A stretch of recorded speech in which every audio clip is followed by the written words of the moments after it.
Hello, I'm Caroline Fairchild, and welcome to LinkedIn News Live, a show about the world of work and our place in it. We're here at the Milken Institute Global Conference in Beverly Hills, speaking with thought leaders about the state of business and industry. This hour, we're going to focus on upskilling for the new job market, how remote work is playing a role, and how the last 2 years have impacted the female workforce. Joining me now is Rachel Carlson. She's the CEO and co-founder of Guild Education, a career pathways and upskilling platform for frontline workers. Rachel, thank you so much for joining me. Thanks for having me. It's great to see you. I feel like we haven't done this in person since the pandemic, so always great to see you.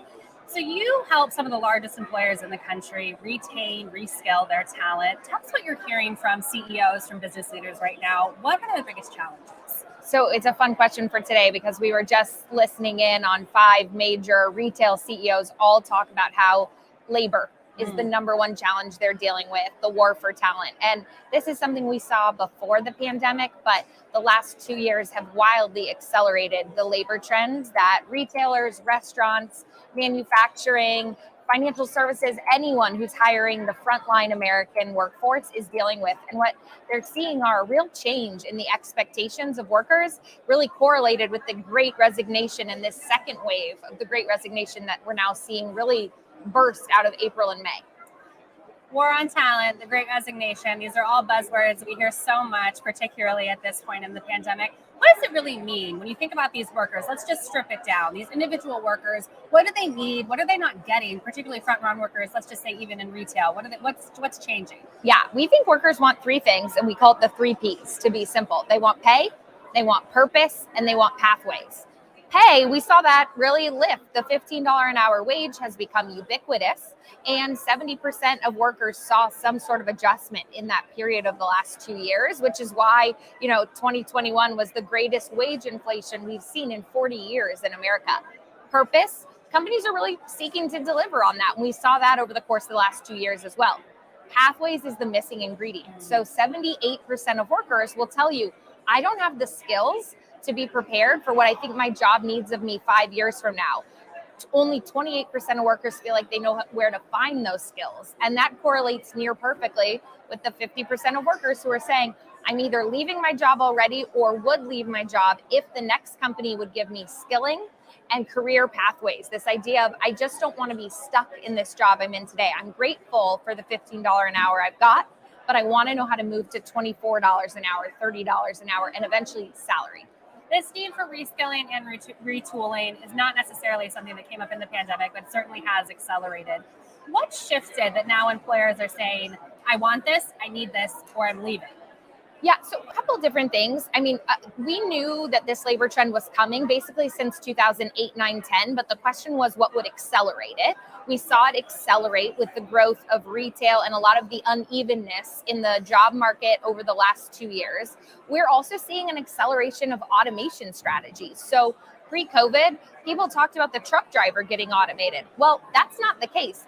The cashier is who's being automated. There are 3 million cashiers in America who are going to lose their job in the next 3 to 5 years as companies advance their cashierless strategy that got really fast forwarded in the pandemic. Whereas we have a massive shortage of truck drivers who are making $80,000, $90,000, $100,000 a year. So it's an adjustment of what got predicted that was sort of the jargon back then to the reality now. Yeah, it's not just the trucker. I think that is such an important point. Rachel, you mentioned your 3 Ps, but you didn't hit on flexibility. This is obviously a number one perk that we're seeing across industries. But flexibility is hard for frontline workers, particularly for employers to implement. What are the expectations, particularly for the frontline right now? Yeah, so it's a good question. And maybe we need to add a 4th P, because what it is for the frontline worker is predictability. So flexibility to work when you want, to do what you want, doesn't work in shift work. That's just not a reality, and people don't expect it. What they do want is to know, okay, my work schedule is going to be consistent so I can plan my childcare, so I can rely on public transportation. And I think the most innovative employers are really delivering on that. They're changing how they create predictable shift work, whereas the other companies that are losing talent aren't creating that idea of, okay, yes, I might do shift work, but I know exactly what my schedule looks like 2, 4, 6 weeks out, so I can plan my childcare and plan how I'm going to get to and from work. Is that something that can be a reality for the top employers? Because I just know from stories you read online, from what we're hearing from retailers, that it is really hard to deliver on predictability. So how are the companies doing that? It is, but there are great companies like Gap, like Walmart that have really sought to lean into that. Healthcare companies are also seeking, because, you know, in the healthcare environment, even doctors do shift work. Right. And so who are really innovating on that. But sometimes it takes companies feeling the pressure of a tight labor market, the pressure of having to listen to their workers in a new way to say, oh, wow, we need to listen to this. And so I think we'll see a lot more companies use technology. Great shift technology can really help on that dimension. And then helping people understand, okay, what am I doing today? What kind of skills am I practicing? And then how do I get into a salaried, predictable role if that's where I want my career to go? And talk to us a little bit about how Guild is helping employees do that. I know that you have around 70 fields, several large partnerships with large universities across 70 fields of study. What do these programs look like? How are they different than traditional, say, four-year degrees? But more importantly, how are employers recognizing them? So first, most of our learners want to learn online. And this was already the trend pre-pandemic. But today, folks are saying, hey, I want to have a synchronous online learning environment. I want to know my faculty. I want to know my classmates. But I'm really comfortable doing it from my home. This isn't the kindergarten on Zoom. This is college on Zoom. And that really works. The second thing is that people want to connect college and career. So if I'm taking classes, the old college model is we dump you into English 101 and biology 101 before you get to do people management and leadership. But if I'm working in a company today and I see that the job I want involves people management or project management, those are the first classes I want to take as I walk into a college program or a certificate program. And that last piece is the most important. College has always been a shell. It's a container for skills. And we're seeing increasing receptivity from employers and from the labor market to honor skills that have a different container than college. It might be a credential. It might be a certificate. It might be on-the-job learning. And so our goal at Guild is to validate all learning so that every worker has the opportunity to really show what skills they've developed and why they ought to have a chance to move up. And one of the reasons I've always respected Guild is that you have always had a focus on getting working women, working mothers back to work. As you know, we lost 1.6 million working mothers during the pandemic. We're 2 years out. What are you seeing? Where are we in terms of this recovery, in terms of getting particularly working mothers back to work? Yeah, I think we're still seeing a lot of challenges. I think in the healthcare sector, which is where Guild is growing tremendously, which is predominantly served by women, depending on the hospital or system, it's 60 to 70% female staffed. And I think you're seeing the crushing challenges in the nursing shortage, in the folks who support nurses like med assist and other clinical roles in the hospital. And then I think we're also seeing the childcare crisis. As you know, that's a real passion of mine, even though it's not Guild's core business. We really believe that we can't solve this labor shortage if we don't solve the childcare shortage. Well, let's talk a little bit about how you're solving the childcare shortage. I know that Guild opened up an on-site childcare center. How is that going? What is the response been from employees? It's just about a year in. We just celebrated the 1-year anniversary of the Beehive, our childcare center, and it's been tremendous. We've got spots for up to 70 kids in our Guild family, and we are now having some of the big siblings have little siblings welcome in as babies are born into the Guild family. It's really been a great way to practice what we preach and experiment with a variety of childcare strategies for our employees. That said, we have a mostly knowledge economy workforce. And so I think we're really aware of how privileged we are in our ability to solve this problem for our 1,500 employees, while recognizing how difficult it is for companies to figure out how to solve this for their 1 million+ employee base. And I really hope we see policy solutions come out of this too, because what we learned in starting our own was that funding wasn't the problem. The hardest part is how hard it is to open childcare centers in most urban areas around the US today. So private sector can help here, but we really need policy solutions. I totally agree. Well, the private sector, at least Guild, is doing a lot to support this. Rachel, it's always a pleasure to sit down with you. Thanks for joining us on LinkedIn News Live. Appreciate it, Caroline. That was Rachel Carlson. She's the CEO of Guild Education. For many of us, our careers don't start till after college, and some of us stumble around at first till we figure out what we want. Not so for Eitan. He's a celebrity chef with over 2 million followers on TikTok, a brand new cookbook, and is the principal culinary contributor of the Drew Barrymore Show. And all this started when he was just 11 years old. Here's a sneak peek of Eitan on a new LinkedIn news series, Between the Bread, with Nina Melendez.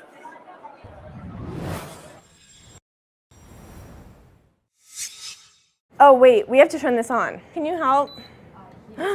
Cool. Look it! This is why you're here.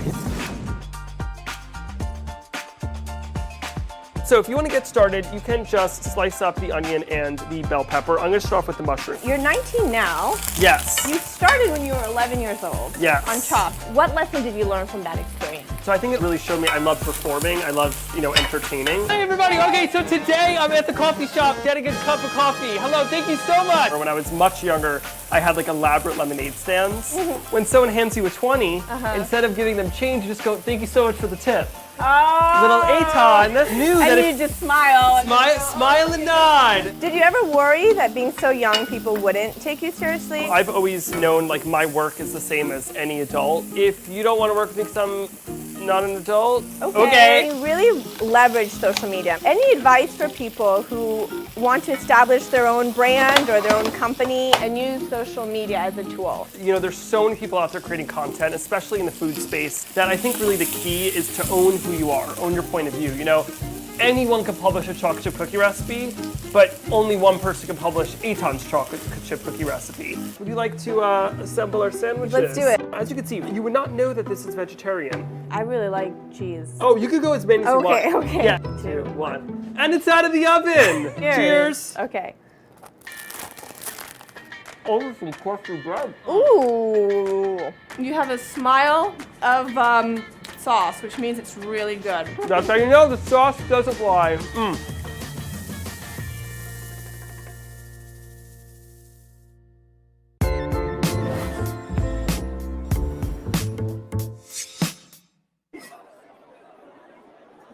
Joining us now is Barbara Humpton, CEO of manufacturing giant Siemens USA. Barbara, hello, welcome. Carol, it's great to be with you again. It's always great to be with you as well. And we're in the center of it all here at Milken. We were just talking about how we can barely hear ourselves talk, but we'll make it work. We'll make it work. The reason I always want to sit down with you is that you've long been a proponent of inclusive workplaces. Talk to me a little bit about how that work has shifted in this pandemic and the crisis that we're dealing with now. Well, first of all, think about when the pandemic first hit us all. Suddenly, we were changing the way we worked overnight. And what we discovered as a leadership team is we really needed to be more connected than we'd ever been before. So that kind of gave us the foundation we needed so that in the wake of George Floyd's killing, we had a great conversation as a leadership team, not about what are we going to say, but about what are we going to do. Yeah, and what are you doing? I'd love to hear a little bit more about those progress. Well, here was the challenge. It turns out every function at Siemens has something they can do to help bend the arc toward justice. Whether it was our legal team setting up a pro bono legal defense fund for underserved communities, or Siemens Financial Services setting up a fund for small and medium enterprises to help them begin their sustainability journey.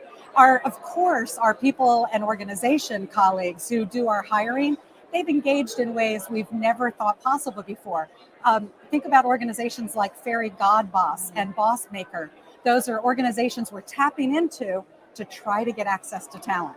And how are those organizations helping you, particularly when it comes to getting diverse talent? A lot of those organizations actually focus on getting women back to work. Yes. How are they helping you, particularly in the front lines? Oh, absolutely. Well, all across the board, we've heard definitely during the pandemic, big concerns about whether women need to stay home, whether they are actually able to come to work. One of the big things at Siemens is our flexibility. We've got very flexible work programs in just about every aspect of our business. And so these organizations actually have a natural network of like-minded women who may not even know about the jobs that are available at Siemens. So getting introduced to new talents who might not otherwise ever find us, that's been absolutely the best benefit.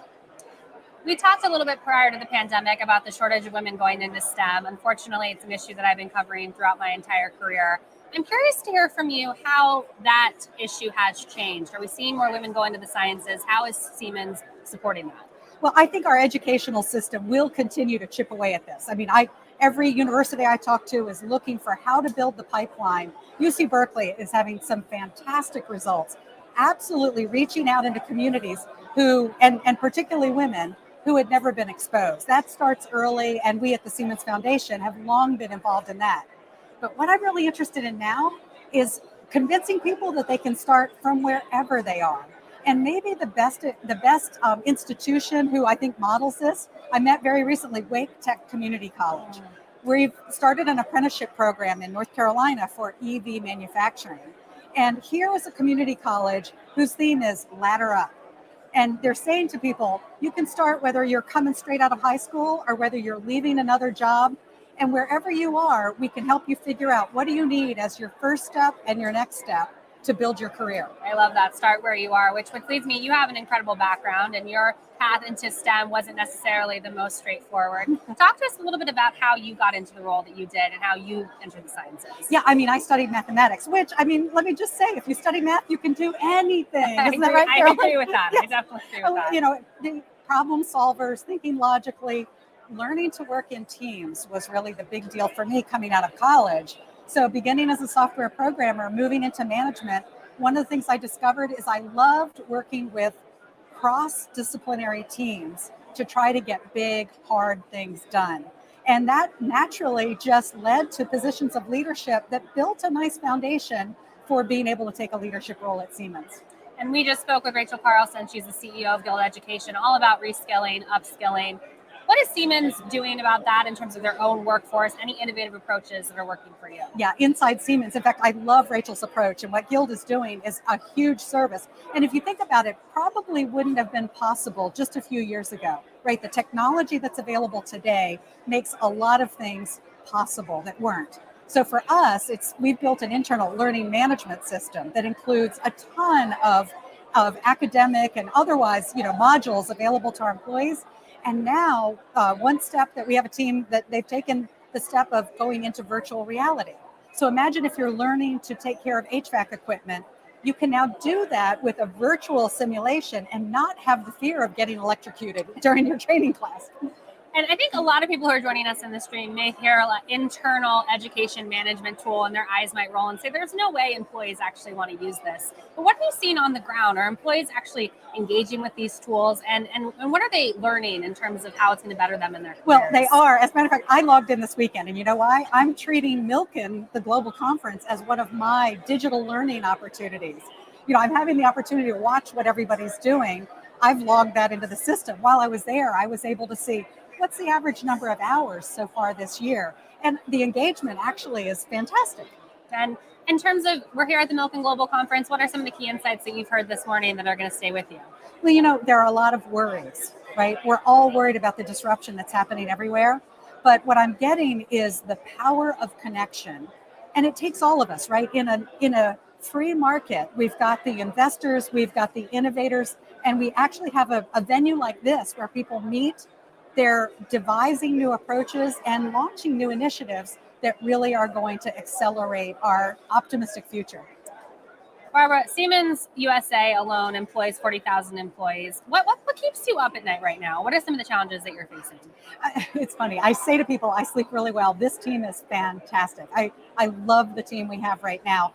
Right now, the biggest issue is taking care of customers who need to get critical things done in spite of material shortages.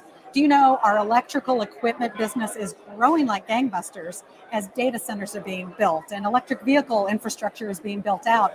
Those folks are so busy and customers are calling all the time saying, help, I need help with my project. Probably the biggest focus I've seen is the teams that are trying to take care and frankly be able to give forecasts to all their customers about when we'll be able to make those critical deliveries. In terms of customer expectations, are customers understanding that these forecasts are harder to make right now? What are you hearing in terms of making sure that customers are abreast of what's happening behind the scenes? Yeah, they understand because it's happening everywhere. It's not, and Siemens is part of the fabric of the entire economy. So we're seeing it in every sector we support. Customers understand. So the number one thing that we're focused on is transparency. The more they can communicate on what's truly needed, and the more we can communicate on what we have to prioritize, the better off we're all going to be. All right, Barbara, it is always such a pleasure to sit down with you. Thank you so much for joining us on LinkedIn News Live. Pleasure. All right, that was Barbara Humpton. Danica Patrick is more than just an athlete. The Wisconsin native is also an entrepreneur who's growing a business empire that includes an athleisure line, a fitness book, and multiple wine brands. She shares her story from the racetrack to life as a businesswoman in LinkedIn News' Next Play with Joseph Millard.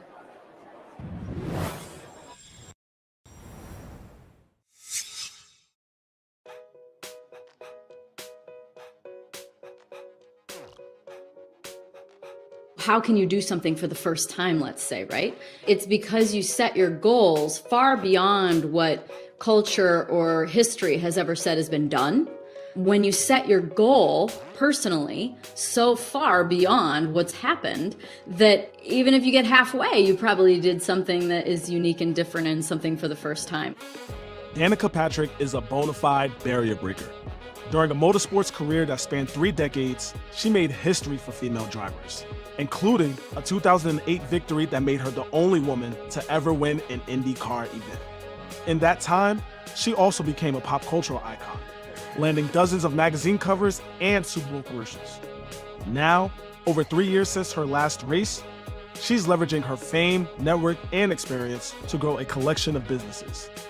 Here's how Danica Patrick is making her next play. Boys, move over. The lady is coming through. Danica Patrick wins at Twin Ring Motegi.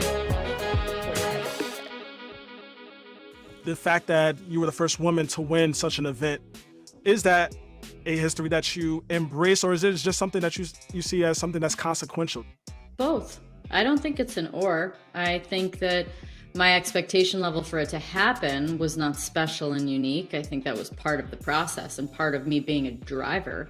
But I also look at it as being a really great moment and also helpful for people to believe that anything's possible. I would say along the way that I don't actually look, like my goal is not to set a goal for a female. I didn't even know what they were because that wasn't my goal. After completing a full transition from IndyCar racing to competing in NASCAR, Danica achieved another first, becoming the first woman to claim pole position for the Daytona 500, racing's most iconic event. No matter where she was competing though, a constant theme in her career as she built her public image was an embrace of femininity, which she initially avoided. I was most worried people around me would think less of me or not believe in me as much as a driver, and that stuff didn't change. What I realized is that it just opened doors. It brought sponsors in, it brought attention in, it brought media in, and it didn't do anything to my ability to drive. It didn't do anything to the people around me. I used all my assets to my ability. I think we expect someone to be a certain way. If you're an athlete, you're that. That's all you are. But I'm also like a woman, and I'm also, like to learn and explore and gain intelligence. I think that a lot of times we try and put things in a box. Since retiring in 2018, Danica's businesses have led to her thinking outside of the box. Her fitness book, Pretty Intense, inspired a podcast of the same name, which interviews guests across different schools of thought. Most notably, she also sells 2 wine brands, Danica Rosé and Somnia, a venture which started over a decade ago with the purchase of a California vineyard. You bought the vineyard in 2009. Were you thinking about having it turn into the business that it is today, or was it just pursuing a passion at that point? When I start something, I imagine it to be really big. Like I imagine it huge. And I imagined it to be a, Napa Valley boutique wine that was, high end and sold out and all the things. But I wouldn't have had the motivation to start it if I didn't have a passion for wine. So it's both. I think one of the things that I've learned over time is that you've got to let go of those timelines, and that you just have to let things flow, and that, you'll learn later why it took so long or why it went so fast. There are times where things go really fast in business and I think, wow, I can't believe we're already here. Holy crap, I have a vineyard. And then there's other times where I'm like, why isn't it sold out yet? Like, why hasn't that happened? It just keeps it interesting. No matter what business Danica gets into, whether it's her line of luxury candles, her athleisure brand, or her wine venture, she says there's one theme that ties them all together. All of the companies that I have, they're all rooted in inspiring and opening people's minds up to other perspectives and other ways of doing things, or, just kind of, I think that one of the greatest things that we can all do, and I think maybe more now than ever, is become more really soften this rigidity around people's spaces, opinions, and beliefs, and get open. So I guess if I were sort of to distill down where I'm at right now, I am still trying to inspire.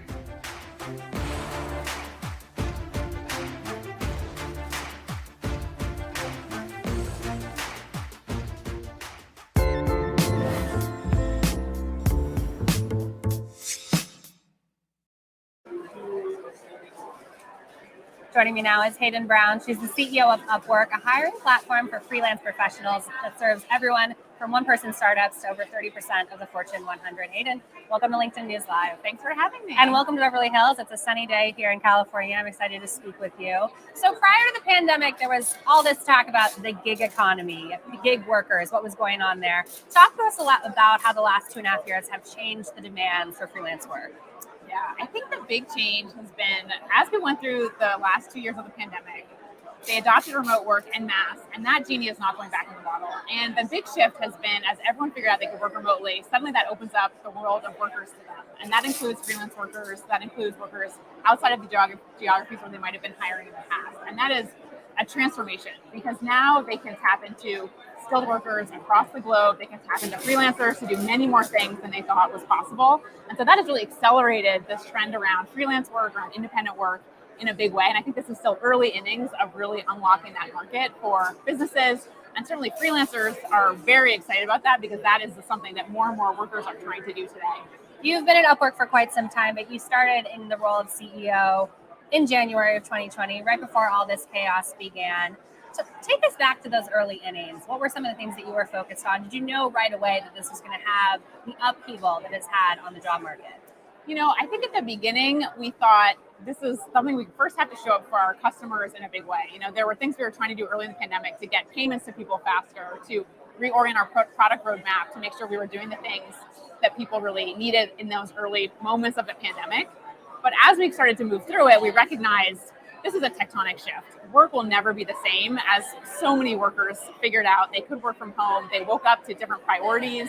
They got used to different habits, and businesses started to realize they need to change their priorities as well. So quickly it became clear that the things that we've been building at Upwork for decades suddenly were relevant in a totally different way to so many more businesses that hadn't figured out yet that they could be using us. And so that's really the exciting thing for us, is kind of tapping into that broader world of companies that didn't realize until I think the pandemic hit that they could be taking advantage of a remote work platform like ours. The increased usage of platforms like Upwork really speaks to how employers are rethinking the talent pool, full-time employees versus freelancers. What are the trends there in terms of, say, big companies, some companies in the Fortune 100 say, maybe we will use more freelancers on big projects? What is that looking like on the ground? I think the big insight is companies have been in this war for talent even before the pandemic, and now it is at a fever pitch with the Great Resignation and all the turnover. And yet companies have been looking in the traditional places, thinking about full-time workers that frankly aren't there anymore. Workers have changed their priorities. We know that 10 million Americans right now are thinking about joining the freelance workforce. Freelancers are already contributing $1.3 trillion to the US economy. And so the companies are realizing now they need to shift where they're looking for workers, because more than half of Gen Z is already freelancing. So workers have completely evolved when, where, and how they're working. They are taking control of their careers in a different way, becoming entrepreneurs and freelancers. And businesses are now finally really waking up to the fact that they need to have a talent strategy. They need to have platforms like Upwork inside of their companies in order to take advantage of this and close that skills gap and win that war for talent that they have been struggling so much for, even prior to the pandemic, and even more so today. You just used a term that every single person that I've sat down with today has used, which is the Great Resignation. I don't know about you, but when I speak with friends who are outside the world of work, who are thinking about the future of work every day like you and I are, they're saying the Great Resignation, is this still really happening? Is it still really happening? What does it look like on the ground for employers right now who are having a hard time attracting the best talent? You know, I think the unfortunate reality is the Great Resignation is the new normal. I think that is where we are. I think because the fundamental shifts in what people are looking for and how they're thinking about the tenure of a job, it's just, the world is not going to go back to what it was in 2019 or early 2020. And so companies have to get used to the fact that turnover rates probably will stay high, that employees are looking for different things than they were looking for before the pandemic, and that until they find those things, they're going to be willing to vote with their feet. So I think in this new kind of economy we find ourselves in this new world of priorities, businesses are finding those ways to adapt. And I think that's where they need to have new strategies around tapping into freelance and around thinking about how to attract and retain people using different things. It's not just about compensation. It's about belonging. It's about diversity. It's about having very different inclusive career pathways.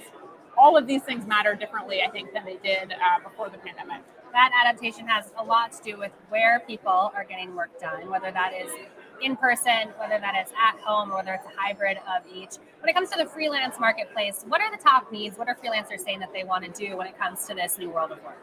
You know, the number one thing for freelancers has always been about having flexibility and control over their careers. That's always been a number one driver. And then the second thing is like, can I get paid? That's why they come to platforms like Upwork, because if they're not on a platform like ours, they may be chasing even a great client down for that check. And so in today's world, they are still valuing those things like never before, but they're also valuing things like, what does that employer stand for? Is that a brand that I relate to? I mean, this is part of the broader trend we see in the work landscape where every employee, whether it's a freelancer, whether it's an actual corporate employee, they care about, the resonance they have with that company, whether they can actually feel like they belong there. And so for a freelancer, they also want to work with a company that values freelancers, that has onboarding processes for them, that gives them context around their work, that isn't treating them like a transactional person, but actually is bringing them into the organization in a way that's really thoughtful. So I think those things matter more today, and more companies are getting better at that today than before, because they recognize that these are key members of their workforce who are delivering valuable work, and they need to really have programs to support that. Let's talk about that a little more, because I think it is such a critical point. It's one thing to bring on freelancers. It's another thing to make them feel like they belong and they're a part of the organization. What are the top companies doing in terms of ensuring that this portion of their workforce does feel valued, does feel like they're a part of the larger team? Yeah, I think the best companies are really building long-term sustaining programs around that recognize that just like with their corporate employees that have onboarding, training, tooling, all of those things, they need a microcosm of that for freelancers. It may not look the same, it may not be the same duration, but to really get the value out of that population, they need to have thoughtful onboarding programs, tooling, et cetera, that really speaks to that population of workers and the level of engagement that they need to have so that they can be really effective on day one. I mean, it's a miracle that on a platform like ours, you can get someone up and running in hours, not days, not weeks, not months, like a corporate employee. And yet to make them really effective, they need context and they need, certain access to tools or whatever to be successful. So that's where we work with customers of ours to make sure they have all of those programs in place so that it's not just about turning on the switch of the contract and finding that worker, but also make sure they have the other pieces of the puzzle to really be successful. And the best companies have that as a scaled program that they can then rinse and repeat for so many of their workers. And those workers feel engaged, they know the context, they know the nomenclature, they know the brand guidelines, whatever that is. And then they can be up and running really successfully out of the gate and be adding value to the organization, again, in hours or days, not weeks, months, or years, but in the case of a traditional employee. What I think is so interesting about this surge that we're seeing right now in freelance talent is that it completely disrupts how, say, our parents, our grandparents thought about what a career looked like, what a successful career looked like. That was go to a company, work for 10 years, work for 20 years, and then leave. Right now, it's a lot of project-based work. It's a lot of, I did this here, I did that there. How is this translating in the long term in terms of freelancers being able to continue to grow in their careers, to get new opportunities, to ensure that they are going where they want to go in their careers? Yeah. I think the really fascinating thing here is freelancers, and I think the younger generation of workers in general, has completely flipped their idea of how to create career value. So whereas, even when I graduated from college and when our parents graduated from college, they thought, okay, long-term career, one or small number of employers, I'm going to build this sequentially. Today's workers think about a much more heterogeneous career where they have more control and autonomy by having maybe parallel things kind of in the hopper, multiple clients they're working with. And frankly, they think it's de-risking their success by having that. They don't want to have the risk of, one employer who might lay me off. They've seen what happened in 2008. They saw what happened with their parents in 2000, 2001. So they don't want that risk. They want the autonomy and the control of, many side hustles, many things that they're building at once that give them a sense of security, knowing that if one thing goes out the window, they've got the skills, they've got a portfolio of options. And that's actually a different idea of what their risk profile looks like today versus I think what our parents' generation thought that risk looked like. And so it's a new paradigm completely in terms of how to build a career and how to manage risk. And some of those risks that happened during the pandemic, I think there's a particular risk right now for working mothers. During the pandemic, 1.6 million working mothers left the workforce. I know that Upwork is launching an ad campaign urging companies to hire working moms. Why are we still talking about this? I feel like this has been a headline that I've been writing, that we've been seeing for a very long time. Working mothers are in crisis. It is 2022. Why is this still an issue? Why are you coming out with this ad campaign? I'm a working mother. I've got 2 little kids. And so personally, this is a topic near and dear to my heart. But we looked at the data and we saw that 1.6 million moms in the U.S., 12 million women worldwide fell out of the workforce in the last 2 years, and it is it's a crisis. Frankly, the social safety nets, so many social stigmas. There's a lot of issues that contribute to this in terms of the whys, but there's certainly things we can do about it, and that's where we wanted to really make a call to action for corporate America to hire these moms, because the skills that people have developed as moms, critical thinking, problem solving, resiliency, all of these things translate to make them amazing hires. Those are skills that you want in your workers, and that makes them great executives, great developers, great creative contributors. So we are calling on corporate America to move the needle here, hire these moms back. They are ready to contribute in the workforce in the most powerful ways. You're telling me things that I feel like I know. I'm sure there are many people who are watching right now who are saying, kind of going like this and saying, duh, Hayden. So where is the disconnect in terms of employers who are missing just the incredible talent pool that is working mothers, particularly after everything they went through in this crisis? I don't know where the disconnect is, because it seems so obvious to you and me, but we wanted to build tools to solve the problem. So we put together a webpage, we put together a huge talent pool of these moms. So there's no excuses. Like, anyone who isn't taking action can now go to the destination that we've built around Upwork.com for moms and literally find this talent and get to be part of the solution. Otherwise, you're part of the problem, right? I mean, it's one or the other. Yeah. Well, we're here at the Milken Global Institute Conference. Have you been to any panels this morning? Anything that stuck out for you in terms of top insights, or who are you looking forward to seeing at some point today? Mary Barra was this morning. There's been a lot of good stuff here. I think, frankly, the energy of being together in person again is really exciting. And I think that ties me back to the idea of, remote work doesn't have to be in isolation. I think we all experienced during the pandemic a version of being apart and isolated. That does not have to be the way the world works going forward, even when we're working remotely. We get together at events like this, have these amazing connections, and then also work remotely and do amazing things over Zoom and everything else. So I'm loving the inspiration of being here with so many people today. And before I let you go, I'm sure there are plenty of people who are listening to us right now who are thinking maybe they have a corporate job in 9 to 5, if that even exists anymore today. Maybe they're thinking about dipping their tools in the freelance world. Any insight to them on how to get started? I think it's all about taking that first step and taking the leap. Like, you don't have to leave your corporate job and just jump into freelancing all at once. You can always start building this as a side hustle on a platform like Upwork. You don't have to go all in at once before you've gotten started. You can kind of build that portfolio, get started, and then take the leap once you've gotten some confidence. So we see a lot of folks kind of building that kind of dual career. And then once they get confident that they can really earn real money doing freelance, which they can, they make that leap then. All right, dip your toes a little bit before diving straight in. Hayden, thank you so much for joining us. It was great talking with you. Thanks for having me. All right, that was Hayden Brown. She is the CEO of Upwork. Entrepreneur and television personality Mark Cuban is best known for his business acumen and savvy deals, but having a nose for it isn't as intuitive as it seems. Here he is speaking with LinkedIn's editor-in-chief Dan Roth about how entrepreneurs can gain traction and find the next big thing in business.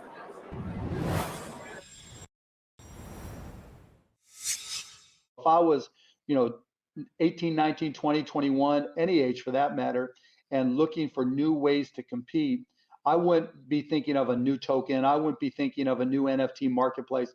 I wouldn't be thinking of a new DeFi host or hub. I would be thinking of new ways to take existing business processes and apply smart contracts to them and potentially DAOs to be able to compete with the incumbents.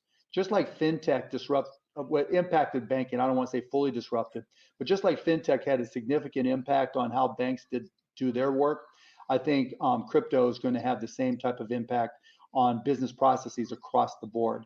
And then the other thing that I would mention is artificial intelligence. Where we're at right now is there's two types of companies in this world. There's companies who are great at AI and everybody else. And you need to be, if you're really going to get ahead, and scale to be very, very big, you need to be good at AI. You don't need it to start a business. You don't need it to compete with a small business. But if you're going to get big and you want to compete with the behemoths, you are going to have to be good at AI.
Toto Wolff is arguably the most successful executive Formula One has ever seen. Under his leadership, the Mercedes team has won 8 consecutive titles. Now, to some fans, that's enough to call him a great. But to his business peers, there is much more than just the wins that make him worth emulating. Toto's background has always mixed both machines and money.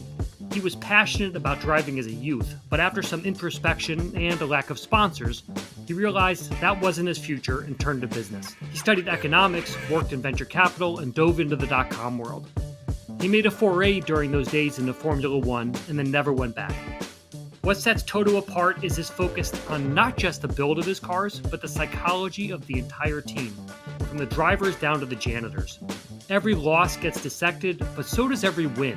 What could they have done better? Who was their competition? What's the big goal they should be trying for?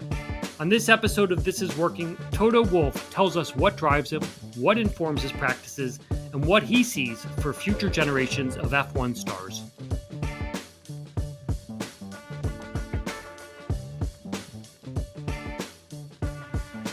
The CEO of F1 recently called you the best principal in the business, and when he was asked what makes you stand out, he didn't talk about racing skill or engineering capabilities. He said you manage the, quote, complexities and sensitivities of all the personalities involved in the sport better than anyone.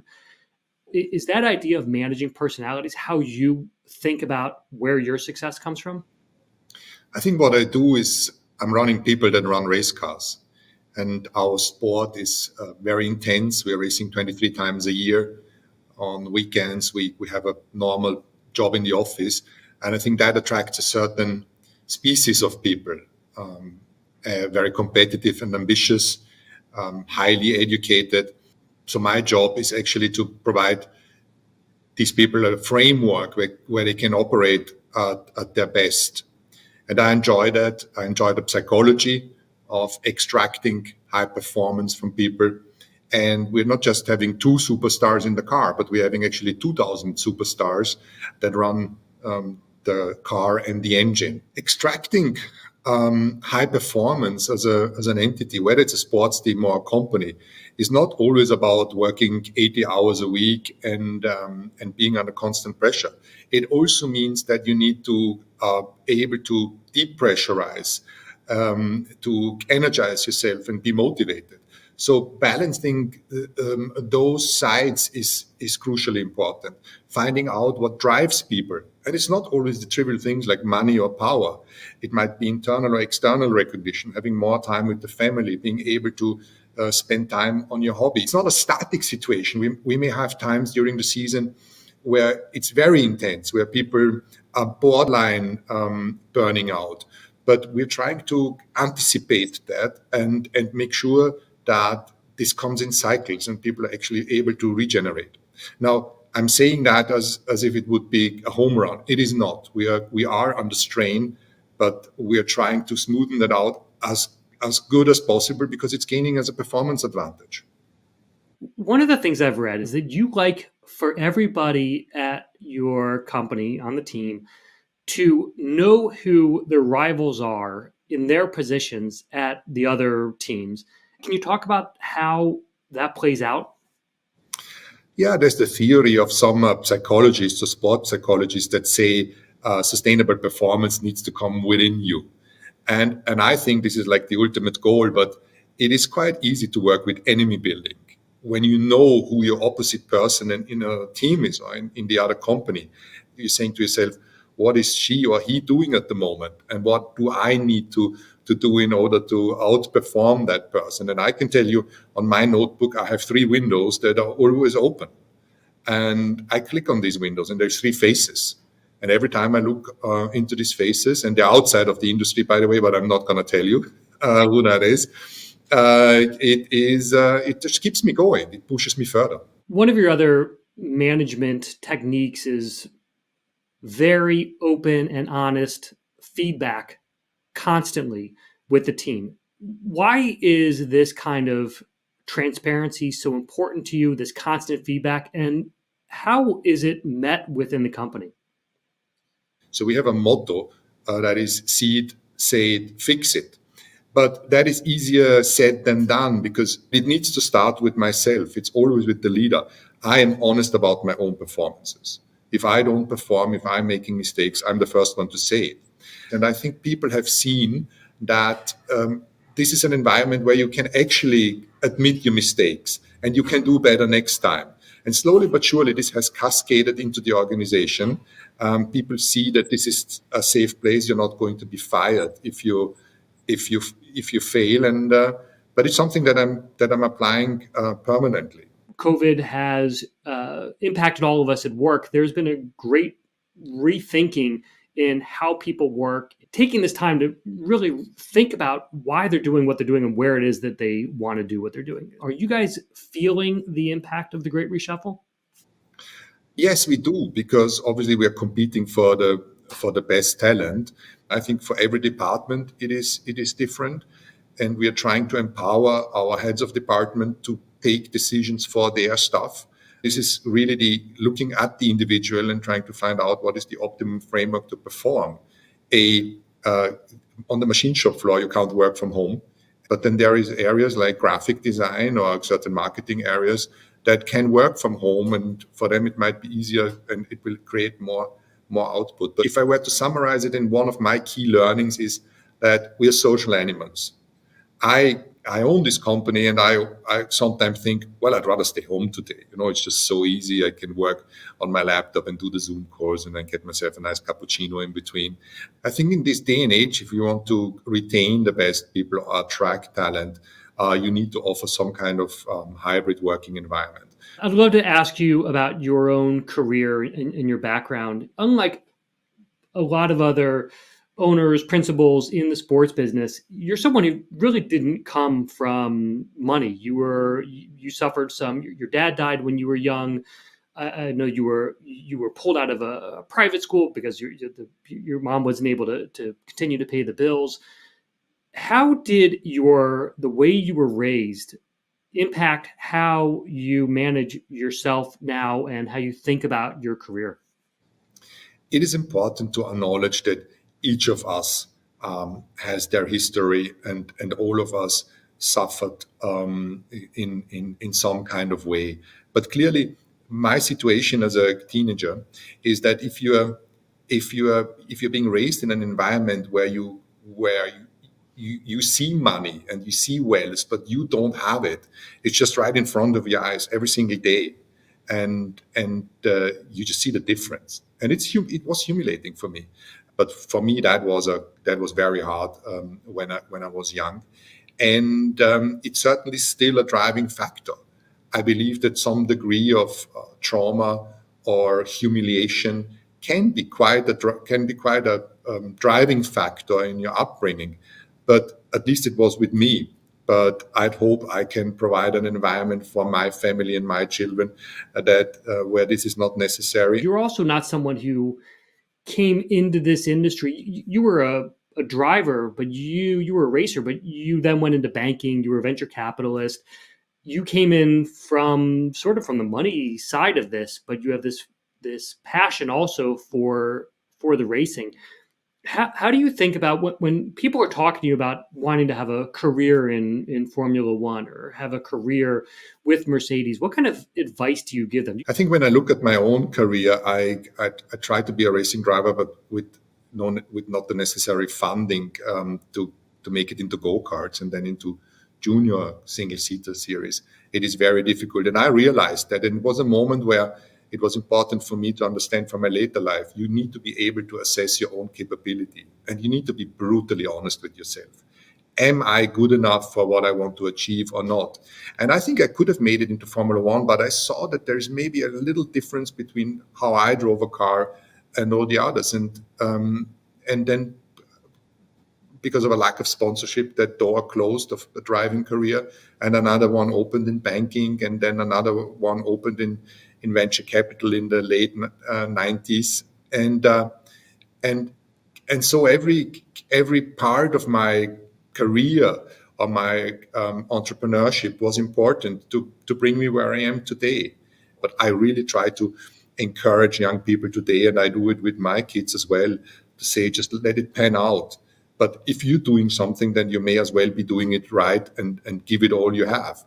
If that is not for you, then another door will open. And Toto, I want to end with one story that I've read about you, and I just want to understand how this happened or what your thinking was behind it. But there's a story that you were so involved in the details of the business that it includes everything down to exactly how the toilets need to be cleaned on race day and where the brush goes in the bathroom. What would make you get involved at that level of detail? So this is a multidimensional topic, because on one side, it is the pure performance factor. We travel to various destinations. We are jet lagged. Our immune system is probably down. So keeping the hygiene high in our premises is important to not catch a flu or cold or something worse, especially in COVID times. So we were the first team that employed a hygiene manager that made sure that it is simply clean.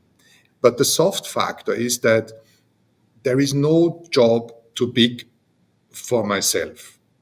And I'd like to show respect for everyone in the team, whatever their job is. I like to show that what they are doing has value and is creating performance. And it's another part of interacting with a person that contributes to our success. Incredible. Well, Toto, thank you so much for joining us. This has been a fascinating conversation. Congratulations on all of your success. And I hope that we can have you back here to talk about your 9th, 10th, 11th consecutive wins as well. Thank you. But success is past. There's trophies that are relic of the past. So I'd like to come back to chat with you, but hopefully more success. But there is no guarantee for that.